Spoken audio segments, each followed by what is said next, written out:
আমার গাড়ির ব্যাক ক্যামেরাটা ঠিক কাজ করছিল না, তাই ফ্লিপকার্টে এবং অ্যামাজনে অনেক খোঁজাখুঁজির পর একটা বের করলাম। তারই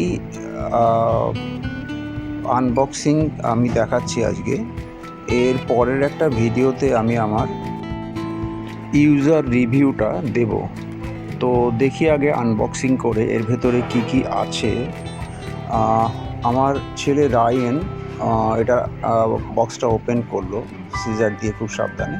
এটা প্রথমেই যেটা দেখতে পাচ্ছি, এর সঙ্গে একটা কাটিং শ দেওয়া আছে, যেটা ওই ফুটোটা করার জন্য লাগে আর কি।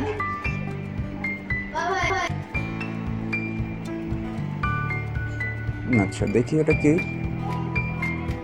মোটামুটি ঠিকই আছে, বিশেষ করে মেজারমেন্টের জন্য এটা একটু দরকার হয়, নাহলে ফুটোটা ছোটো বড় হয়ে গেলে ক্যামেরাটা লাগাতে প্রবলেম হয়।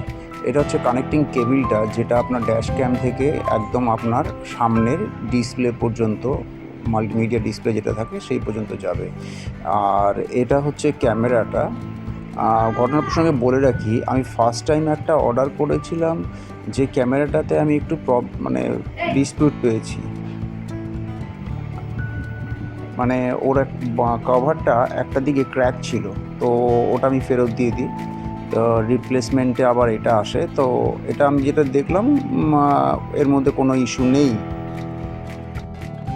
এমনি ওভারঅল দেখে সব ঠিকই লাগছে। তো দেখা যাক, এরপর ক্যামেরাটা লাগানোর পরে আমি একটা রিভিউ দেবো এটার পিকচার কোয়ালিটি কেমন হয় তার জন্য।